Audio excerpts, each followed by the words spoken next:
The way I see it, there are two best case scenario seasons that the Sacramento Kings can have this year. One, a losing season where they start a reset and get a really high draft pick for Scott Perry to work with. Or two, they have a surprise winning season where this veteran heavy core gets them back into the playoffs and maybe potentially win a playoff series. But which one is better for the Sacramento Kings? Chris Watkins from SacTown Sports 1140 joins me to discuss just that right here on Locked On Kings.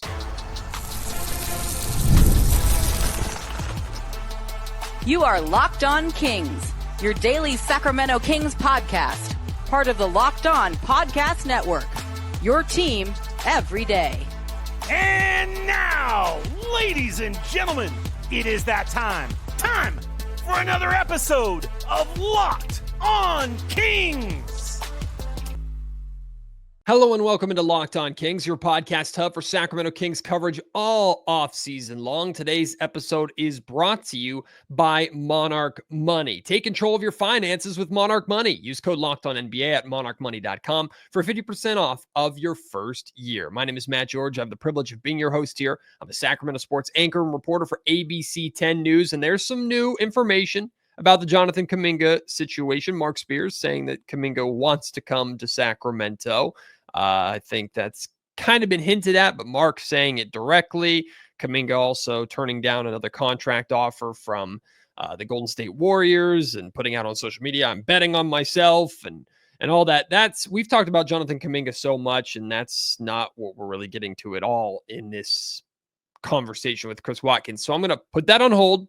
I'm going to save that for either tomorrow or Friday. We'll have more information. We'll talk more about what's next in the Jonathan Kuminga situation, if there even is a what's next. The Warriors are losing more and more leverage by the day. They still hold the cards, I guess, but it's a pretty crappy hand. So we'll get into that more a little bit later in the week. Because today I wanted to focus on these two best case scenario seasons, because a lot of the fan base, I think, wants this team to kind of go into a reset, not a full-on blow it up rebuild necessarily, but more of a reset and start from square two, I guess, not square one, but square two, and rebuild a foundation and let Scott Perry kind of get to work a little bit with young players and building a new young core. And another portion of this the fan base is if we can compete for a playoff spot, why wouldn't we still compete for a playoff spot? So we're going to explore both of those. The reality is the Kings will probably kind of end up in the middle of the two, which is not a great place to be. But Chris Watkins joining me from SacTown Sports 1140 here, and we'll break down, discuss, go back and forth about which of these two best case scenario seasons would be better. And we want to hear from you. So make sure you chime in and share your thoughts on this at MattGeorgeSac on Twitter. Email me, mattgeorgesports@gmail.com, or leave your thoughts in the YouTube comment section down below. But for now, here's my conversation with Chris Watkins. Of course, I'm a little biased, but I would like to think that my at-home setup is one of the best in the Sacramento media scene, with my Lord of the Rings, Dungeons and Dragons nerddom happening behind me. But Chris Watkins might have just swooped in and taken the top spot from either myself or Deuce and Mo. Debuting a new setup in his crib. He's got the signed Tyrese Halliburton Kings jersey behind him, which is a massive collector's item. And of course, all the throwback King stuff too. Chris Watkins, it looks good, my guy. It looks good. You're coming for probably Deuce and Mo's crown with that backdrop.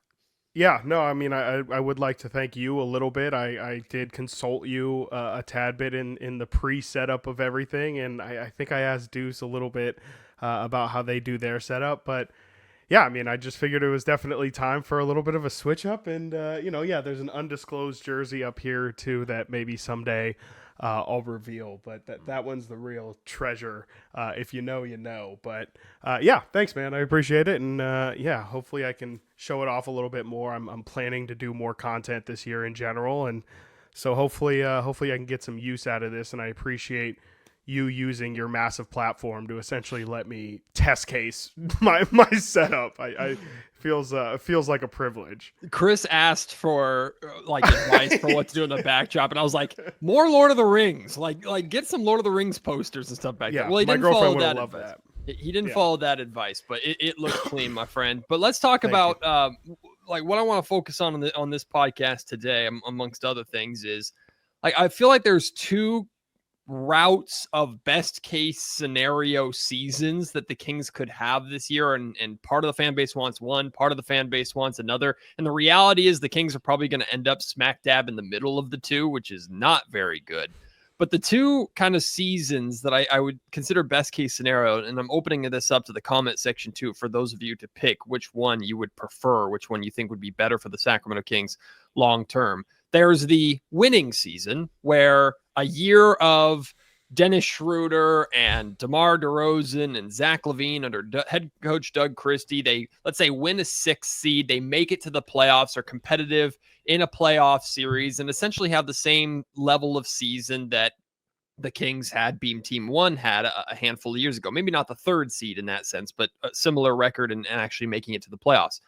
The other season, the best case scenario season, is it doesn't go well, and the Kings full commit to some sort of rebuild. They end up with a high lottery pick because of it. Maybe they move off of one or two of their big contracts, maybe DeMar DeRozan at the trade deadline, and they get more on a set path of, okay, we're going youth, we're playing Nick Clifford more, we're playing Maxime Reynaud more, and we're okay losing right now, but putting ourselves on the path to build for the future. Those are the two best case scenario seasons that I think are in most people's heads with this team specifically. Talking championships or anything like that, I just don't think is realistic.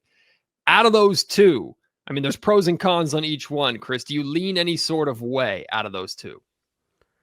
Yeah, I did the full exercise. You kind of told me in advance that we were going to do this. And, so I kind of did literally make a pros and cons list of both a winning season and a losing season. And I guess I shouldn't have been surprised, but going into this exercise have definitely been more so towards team what's the point, but really doing the pros and cons list of all of this. Again, maybe it should be obvious, but there's just so many more pros to this team actually, I guess you could say, surprising everyone at this point and being successful. And like you laid out, like there's definitely varying levels to what success is. But I think this team being a competitive, like at its best, like if Scott Perry says, just walk with me here, and imagine what I'm trying to build here. A veteran team that is full of players that literally every single night give a hard fought battle, and whatever, let's say they finish 5-6 games above 500, but again, every single night they're hyper competitive. Like I don't know, like I just think that there is an avenue for which that season is really fun, and maybe in a weird way, like that team is especially given the right matchup, is more suited to actually have postseason success than what we've seen before. Again, I don't necessarily believe that, but again, when I just kind of went through the pros and cons of what are the positives that you get out of a losing season versus what comes with the negatives, and vice versa for the winning, it's just everything. Like, even if you're, and not to get too, please stop me if you wanted to highlight anything specifically, but it's just, even in a winning season, if your team, we want to develop the young guys, we saw it with Keegan Murray's rookie season. Like, there's no better environment to actually develop your players than in a winning environment, bringing them along slowly, spoon feeding them a role, and then as they show that they can handle that role, expanding it from there in a winning situation. Matt, we've watched so many years of bad Kings basketball. Like, this is a terrible player example to bring up, but it's just the first one that comes to my mind. And like a Ben McLemore situation where, he comes up in an absolutely terrible team and he's asked to essentially be the second best player. Like, in a couple years, can you develop to be the number 2 next to DeMarcus Cousins? What happens if he is just asked to be a 7th guy and be a shooter, and then slowly a couple years come along and who knows how much different that affects the development of a player. So if you're talking about a Nick Clifford, if you're talking even still about a Keegan Murray, I just think it's a lot easier for Keegan to develop in where we want him to go in a winning situation, instead of, we're getting blown out by 20 every night. Let's put the ball in Keegan's hands where he's already super uncomfortable, and some nights are going to go terribly, and it's going to be in the name of development. But I just don't see To me, I just believe that in a winning situation, you're going to get better results out of development. Like, just look at the Denver Nuggets for an example, like the Christian Browns, the Peyton Watsons of the world. Like, who knows if those guys are put in Brooklyn, do they look the same? Or because they were brought up in nurtured in that kind of environment, they were allowed to kind of grow at their own pace. A lot of people, when they look at the possibility of a winning season, I think everybody agrees, yeah, it would be fun, of course, to make the playoffs again. And if this team were to be like a 1 year surprise team and take us on a similar journey to being Team One, that season was so much fun and so enjoyable. But I think a lot of people also viewed that season as the start of something sustainable going forward. And if this team were to win right away and make a playoff push with so many players in their 30s, so many of their top players in their 30s and going into the later years of their contract, I think a lot of people think, yeah, it would be fun for a year, but the Kings aren't like, are the Kings really going anywhere from there? I know you mentioned like the development of the young guys, and I agree with you completely. It's way better to develop. Nick Clifford would benefit far more from meaningful minutes on a playoff team than he would playing 20 minutes a game on a team that wins 25 games, especially being an older rookie. It's not like he's 19 years old. But I that's the hiccup that I personally get stuck on, and I understand other fans that do too. A winning season would be a lot of fun, but what's next after that? And I guess that's probably a good problem to have if you're Scott Perry. Yeah, no, I mean, absolutely. And, you know, a big problem with what you kind of laid out, or that I had with what you kind of laid out with the winning season is, you know, I don't know what to do about the feeling, I guess, that you have of this. You know, every team making the playoffs and has their own story, has their own journey, right? And obviously OKC is one of those younger teams that is obviously building towards something. There's a lot of veteran teams that are kind of, you know, like the Warriors that are kind of still holding on. And a bunch of teams that have, you know, like the Rockets that have been kind of, you know, scrounging and trying to fight their way up here. I think the weird thing when I really broke down the Kings roster is they have, from my count, 4 players that you can consider, maybe 5 in their prime. 4, I guess, that you can consider really playing in Zach LaVine, Sabonis, Malik Monk, who's just entering his 27. So I guess you could like say he's entering his prime. And then Dennis Schroeder and Dario Saric, both of those guys are 32. Zach is 30. Sabonis is 29. Those guys are all in their prime. Those are all, you know, guys who are part of your core, I guess, in more so LaVine, Sabonis, and Schroeder, and Malik Monk, I guess, as well. But then it's the young guys. Like, I don't really know if you would consider you know, how sustainable it is. And I think that's the problem with the winning season is a lot of people just in general view it as, okay, you're winning, but it's not as if you're building something. Not as if you're not building something, but, you know, it's not as if, you know, this is going to be the start of an 8-year run of the Kings in the playoffs. Like, you have Keegan Murray, Keon Ellis, who are both 25, Devin Carter, Nick Clifford, both 23 years old.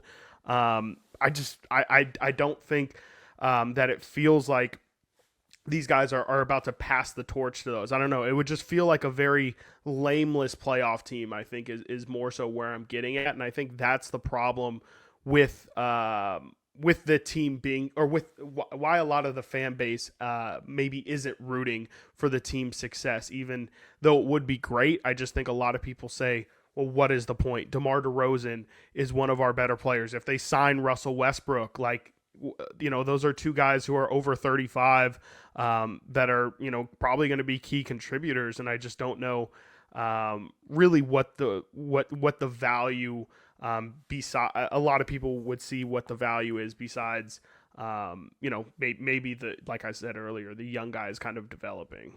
Yeah, it's a lot different from like an OKC situation to where when they got finally to the playoffs, it's like every single year, it's like, okay, you can see it taking another step beyond that level. Even the Houston Rockets, right? The Rockets finished as a 2nd seed last year, but there's a way to believe like that young core is going to take another step. It's going to get better. This would be the case of, hey, we made the playoffs with this group.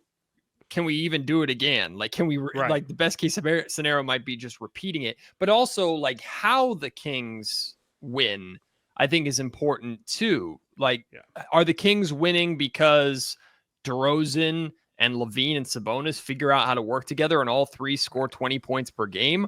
Are they winning because Doug Christie is able to get this team to actually buy in on the defensive end, and suddenly out of nowhere, the Kings start playing defense? Are they winning because the young players are coming in and being able to contribute right away?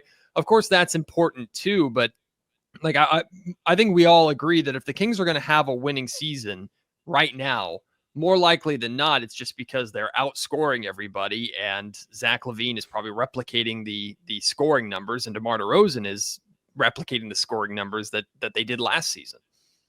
Yeah, absolutely. I mean, that's one of the many pluses that I have for the winning season. But to me, the two biggest, I guess I'll say, one, Matt, we know this too well. This would be the 11th time that the Kings would have a season above 500 if they have a winning season. This is their 40th season in Sacramento, and this would be their 11th time finishing over 500. So that's another part of this too, that I think when you think about the implications of a losing season, obviously that means that this would be 30 plus losing seasons in 40 years. And you're kind of back on the train as well. You can maybe say, you look at the Kings basketball reference, their franchise basketball reference, it's a couple 40 plus win seasons here. But you don't want to go from 48 to 46 to 40 and then back into the 30s. You want to kind of, get that trend reversed. And then to me, the other big plus, like you mentioned, Matt, finding an identity. Like, I think that would be the biggest plus of this team finding success, is clearly that would mean that they found some sort of identity, something that worked. And what comes along with that, I think I couldn't figure it out if it was a plus or a minus, but the perception change. Like, what does that do? Again, I do kind of wonder how much of Kings fans maybe not rooting for success is them just wholeheartedly believing like Domantas Sabonis is not a player that can lead a team to the playoffs. Zach LaVine is a nice scorer, but he's a third, fourth option. Like, what would that possible perception change do, both positively and negatively, for this team? I think is just the most fascinating part of all of this. Like, obviously Doug Christie gets massive props. Scott Perry would get massive props, but would this change the perception of DeMar DeRozan? Would he buy in maybe defensively if there is some new identity found? Or Zach LaVine, I guess, is maybe more the one to point out in something like that. But to me, that's what you just highlighted, the found identity and everything that kind of comes along with that would definitely be, to me, the biggest positive of them, I guess, surprising people and having a winning season, is the fact that we would maybe at least be a step closer to finding out what this new brand of Kings basketball is actually going to look like. Like I said at the top of the show, today's episode of the Locked On Kings podcast is brought to you by Monarch Money. Ever wish managing your money felt easier? Well, with Monarch Money, it can be. Whether you're growing your savings or planning a big purchase, Monarch puts you in the driver's seat. It's like having your own personal CFO, giving you full visibility and control over your finances. Monarch Money is more than just a simple budgeting app. It's a complete financial command center. You can track all your accounts, investments, and spending in one place. So in addition to managing your money, you're also building wealth. You'll notice surprise trends with your spending on Monarch Money. It'll break down specifically how much money is going to each area, right? How much money you're spending on groceries, how much money you're spending at your favorite stores, coffee shops, on entertainment, streaming services. It breaks it all down for you, makes it super easy to understand. And it's all in one app. So you don't have to worry about managing multiple different apps or having a Microsoft Excel sheet or two on your computer that you have to access as well. Nope, it's all in one spot. It helps you plan out and actually achieve your financial goals, and has it all in one place. Makes it super easy also to manage multiple accounts and joint accounts with your partner. Take control of your finances with Monarch Money. Use code LOCKEDONNBA at monarchmoney.com for 50% off your first year. That's monarchmoney.com, code LOCKEDONNBA for half off your first year. I think the biggest advantage that a winning season has over a losing season in this exercise is there's a lot more guarantees with a winning season. Like you're obviously guaranteed to make the playoffs. You're guaranteed to get valuable minutes and playing time for some of your young players. If they are playing, they're in big games, valuable moments. When it comes to like a losing season, almost all the benefit of a losing season is off the court. And the biggest selling point for me is like, okay, Scott Perry kind of gets his reset. You give Scott Perry a lottery pick, and what can he do with that? And you give Scott Perry the ability in this losing season, best case scenario is he's able to move off of one of his big contracts, whether it's DeMar DeRozan or Levine or Sabonis or any of them. He's able to get that off the books and open up some financial flexibility at the trade deadline. So it's all about what Scott Perry can do. But as we've seen time and time again, as we've seen in the case of the Utah Jazz this past draft lottery, right? There's no guarantees to what happens off the court. There's still elements of luck involved, and off the court, you still have to have success. So I like the idea of the losing season for Perry and for the Kings kind of resetting and restarting. But I think a lot of fans got to remember that just because the Kings lose and have a high draft pick, that doesn't mean that they're guaranteed to use that draft pick correctly. And our history should tell us a lot about that. It doesn't mean that we're going to be able to get back to a position that maybe this roster could get us to right away. Who knows? Right. No, absolutely. And just to go down, 31st losing season in 40 years, it would be. Like you mentioned, the last two lotteries have been won by the 10th and 11th slots. Crazy. So there's no guarantee. And it feels like I think they shifted the lottery odds in 2019, but it's felt like these past couple years, especially this past year, has just been like a true lottery. Like not just, okay, yeah, one goes crazy and then everything just kind of falls back into place. I think this year it went like 11, 10, 8, so on and so forth. Wheels fall off again, like you are taking all the positivity that you've built, even though it doesn't feel like there's much left. You're really just abandoning all the good beam team vibes, I guess. And you're back to square one in terms of rebuild, forced into tanking instead of deciding to tank at that point. This team is that, I think to me, that's the sneaky part of all of this is Scott Perry is very much leaned towards signing Dennis Schroeder. If he signs Russell Westbrook, keeping Domantas Sabonis and Zach LaVine and DeMar DeRozan, this team is not trying to lose. And so if they do end up in a losing situation, it would not be because they chose to and it was the direction. It would be because they were forced into that situation. And that's just never a position of power, which also brings me to, Matt, you mentioned the I guess positive is you ship off DeRozan or Levine or Monk or whoever it is. You're not in a position of power. Like everyone knows at that point you're losing and you're trying to ship those guys off. I don't really know what leverage the Kings have in those negotiations. And I don't know. I just think it's a lot harder to make those kind of deals, especially if we are talking about a Sabonis or a Levine. Like those are $40+ million players, more closer to $50 million. Those guys are not going to be, just given out in some, like not everyone's going to be clamoring at the bit to get those. So I just feel like you end up shipping off your stars for parts. And I think ultimately you're left with where you left off there is, okay, you lost that season. What's the plan from there? Okay, you draft, let's say you draft the top 4 player. What does the season after this one look like then? And how are you setting yourself up there? Is are you getting younger just in general? Are you going to go the OKC route and just look to get as young as possible for 3 years? Or what is the plan? Are you just going to be bad? Are you going to try and get more veterans around a young team? Obviously that's a different podcast for a different time, but like, it feels like if you're not good or if you have a losing season, I don't really know. I don't know how they're going to get to a true place of rebuild quickly. And I think that's kind of why they are where they are now, right? Is if they could have turned this roster around in an offseason, I think they would have. But I don't think you can quickly get this place to a point where you're all in on a rebuild quickly. I really wanted to get your thoughts and your input on this because I see a lot of people with the moves that Perry has made and with the rumored moves like Russell Westbrook that Perry might be trying to make, A lot of people are going, what is Perry doing? Like, what are the Sacramento Kings doing? This doesn't make any sense.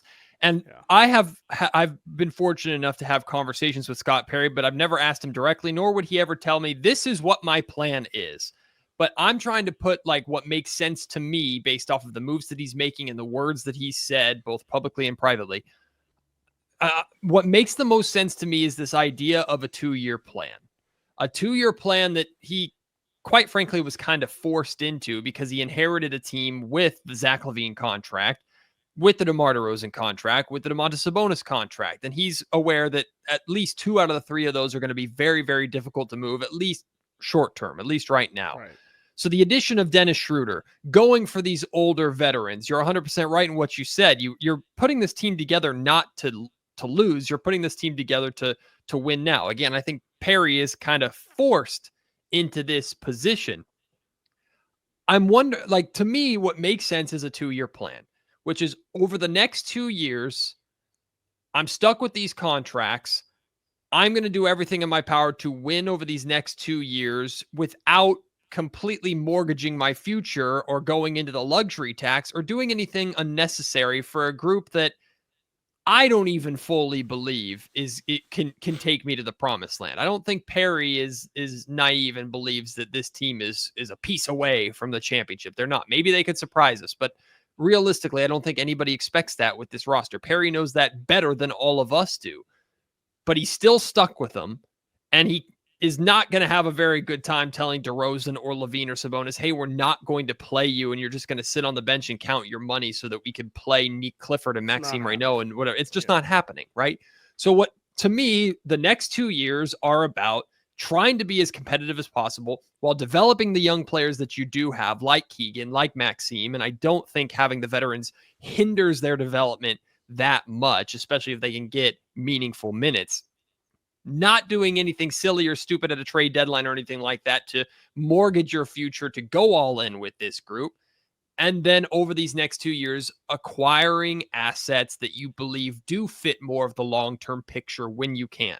That's what makes sense to me. I have no idea if that's what Perry's plan is, but for those asking, what the heck is Scott Perry doing? That's what I think he's trying to do. Yeah, and I mean, you kind of hit something on the head there that my biggest question for the winning season is, would they lean in? Like, would they make a pick? Would they, or make a trade for a pick or for a young player? Like that I guess is another scary part. Again, if you're on a certain side of, if they have a winning season, is we've seen it before. Like, would Vivek get impatient and say, well, wait, we have an opportunity here. I love Zach LaVine. Zach LaVine's my favorite player ever. Like, we have an opportunity to be successful, and maybe we actually stumbled into something here. And I think that's, again, kind of to what I was saying about the perception change of everything. The level of commitment to this group, I think, is something that I'm really just intrigued to see. Like, yeah, winning or losing, are there pieces? Like, I think we assume that Domantas Sabonis, I guess, more so Zach LaVine, feels like he might be just waiting out his contract. But like Sabonis, I think a lot of people are assuming the Kings are going to try and trade him. I think you can lose and still be competitive with Domantas Sabonis, but that guy really likes to compete, and I think he's even vocalized that he wants to be on a competitive team. Like, I feel like this will be a competitive team. I just kind of wonder if they were to be successful, like, yeah, would plans change? And I think that would be the interesting part is, would they maybe trade a pick if they, are 500 unexpectedly? And yeah, I don't know. And I've also had a long rant before about like competitiveness. I do wonder, how much people might underestimate how much you enjoy just a really competitive team. Like, even if they don't win a lot, yeah, I've heard like sports scientists talk about how, a lot of, or it might have just been psychologists talk about how, in sports, it's really just about competition. Like, as long as you see a close game or a competitive game, like, you feel like you got your money's worth. And I do kind of wonder if maybe that's what we're headed towards with this iteration of a team. Like, I just think Russell Westbrook, and I've just kind of added him mentally onto the team, but Westbrook, Sabonis, DeRozan, like Schroeder in his press conference, they definitely highlighted his work ethic. Nick Clifford, like, I just wonder how much it might just be really unfun to play this Kings team every night. They might not be very top heavy, but I just think it's a lot of guys who it could be that team where any given night type of roster. And make no mistake about it too. Like, an element of this is the Kings are still trying to sell tickets, right? Like, I mean, Kings fans will support through thick and thin, as we've seen, but I don't think there's any interest in not selling out consistently with a team that is a 25 win team. Because even the greatest of diehard Kings fans need to check out and can't watch 82 games of that every single year, even if there is a top prospect to be excited about. We're all human. We're all human, right? So there's definitely a ticket sales element. The way I look at it, Chris, with Perry is I'm encouraged by the fact that, to me, there's more good moves that he can make than bad. The only thing that he could do that really I would say like danger or disaster is what you alluded to, what you talked about there.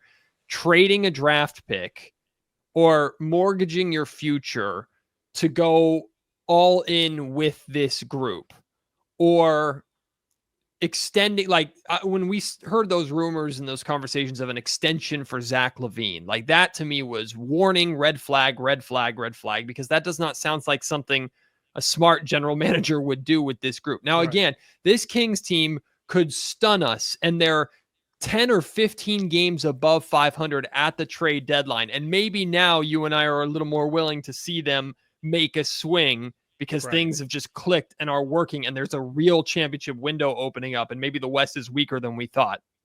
But that just doesn't work. If we're putting a percentage chance on that, we're single digits at best. Yeah. Right. So to me, the only thing that the Perry can't do is mortgage the future with this group. And I think we're seeing clearly, as the Kings are one of the few teams that aren't in the luxury tax, they're not willing to pay penalties on a group that more than likely is just going to be mid in the West.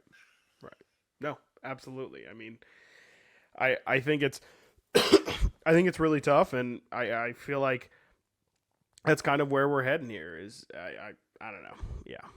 So you've said that Russ, you're already like mentally putting Russ into that group. I think a lot of people are too. I shared recently that I still think the Kings are waiting and looking to move one of Devin Carter or Malik Monk before making that deal happen. But it, for all signs point to, the Kings and Russ want to work together.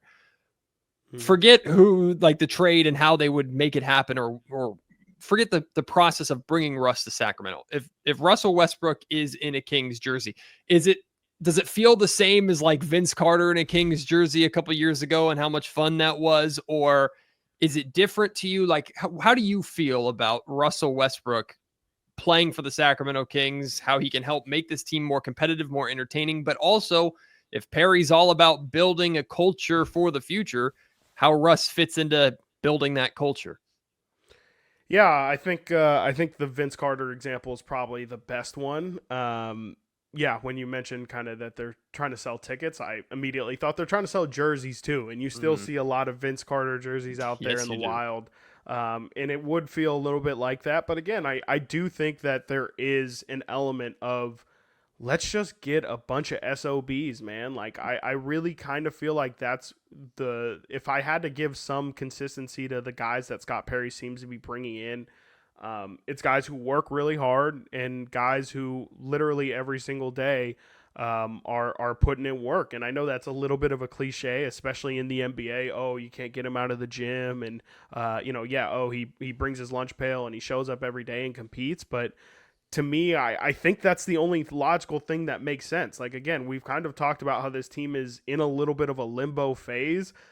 If I'm Scott Perry, I think if we are subscribing to the 2-year plan that you kind of laid out there, the most important thing is building a locker room, building a culture, and making sure that in these 2 years, and again, this is another big negative about having a losing season, you get a lot of guys in there who don't give a damn about wins and losses and only care about stats, or don't even care about any of it. Just say, like, I'm here to get paid and it is what it is. Like, I think that you kind of run the risk of losing a locker room in 2 years and having it be like, oh, I'm with the Kings. Like, this feels like I'm with the Cleveland Browns, Detroit Lions, like go down the list of, oh, I'm with this franchise that I just have to, the Sacramento A's. Like, I think it's very much just a situation where you run the risk, again, if you lose, to really lose the locker room. And I think the most important thing that Scott Perry's trying to do these next 2 years is at least make sure that when young guys come in, yeah, you might not win 45 games, but you're going to understand what it is to be an NBA player, a professional, what it means to go to work. And we're not just going to allow you to say,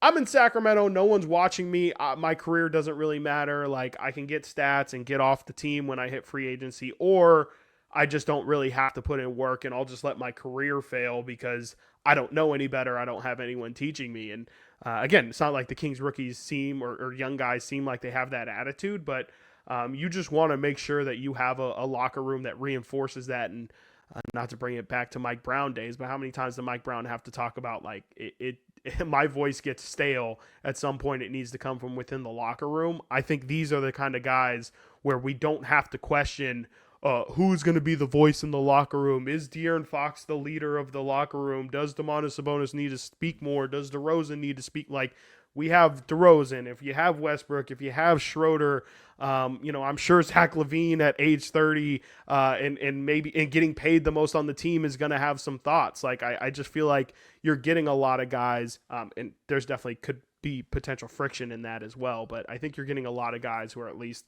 professionals and are at least going to try and have that locker room not be a joke. You made a great point. I want to end with that great point that you made, because if there's anything the Kings have been consistent with over the last decade or so, they've built very nice locker rooms, very nice teams. Like, I think teams that's very intentional. Sorry to cut you off, but is that not like directly it has to be post DeMarcus Cousins? Yeah, very much so. Like, very you get much Garrett so. Temple in the building post DeMarcus. I know right. There was some overlap, but like, come on. You're 100% right. If the Kings are competitive and also become kind of mean, like they just kind of become jerks. Like, I'm not saying being jerks to the media, hopefully, or being jerks to their own fans or anything like that. But I think Kings fans could be sold on the entertainment value of having a team that plays with the attitude that the Houston Rockets had last year. Like, the city of Houston rallied around Ime Udoka's Rockets, where Alperen Şengün was trying to fight everybody every single night. Dylan Brooks was trying to fight everybody every single night. And they talked so much trash and pushed you around so much that they took teams out of games and completely psyched them out because of it. Now, I'm not saying the Kings are going to do that right away, but the Kings fan of me, hey, you can sell me on a roster of, like you said, SOBs that play hard and aren't soft, aren't going to allow Sabonis to be hit in the face without saying something, aren't going to allow their point guard to be knocked to the floor without saying something. How many times over the years have we said the Kings need an enforcer, or we saw Chimezie Metu get pulled off the rim and thrown to the ground by Jonas Valanciunas, by the way. And like, there wasn't, people don't forget, like, fight, like, say something, get in their face, do something about it. We celebrated one game of Jay Crowder talking in his debut with the Kings last year, and then he never played again for some reason. So you can sell me absolutely on a roster full of SOBs that play hard and in the short term just be competitive and talk their what every single night.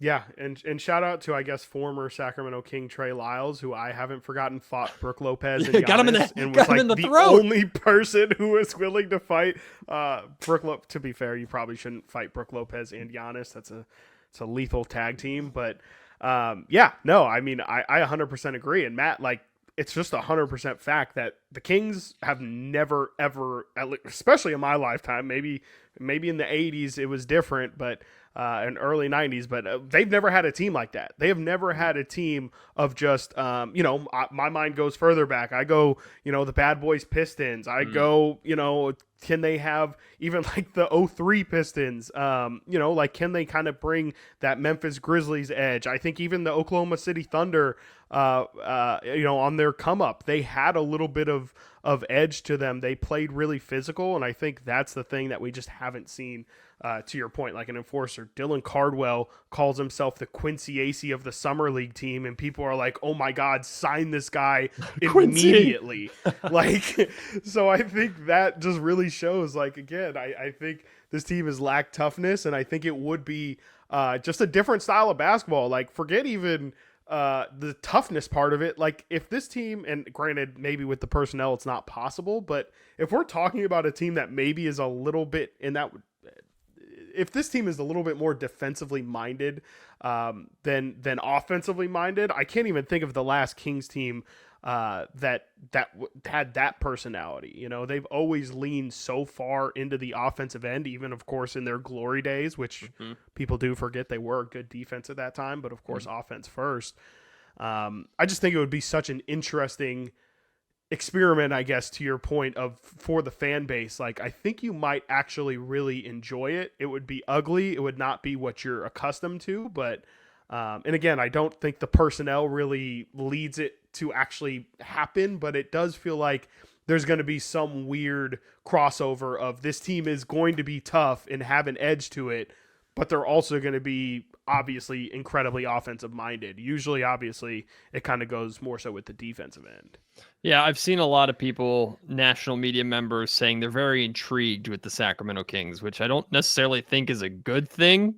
It is, but I will say, like, there definitely is an element of this team that's going to be intriguing, and of course, we'll find out more when the actual training camp period begins. Chris Watkins, before that time, you, of course, on SacTown Sports 1140, will be helping us get through this dry period of the NBA offseason. We'll see what Scott Perry does. Appreciate you, my friend, and I'll have you back on soon. It's almost that time of year for our mild, medium, or mild, hot, and spicy takes podcast. We get to revisit what we said last year, which is probably going to be terrible. So yeah, I'm not looking forward to that. Thank you for letting me test my my setup here. I hope everything went well. And I'm really proud of ourselves in the thick of this summer content. I don't think we mentioned Jonathan Kuminga once, so I would like to give us a round of applause for managing. We did mention Russ obviously several times, but Jonathan Kuminga free.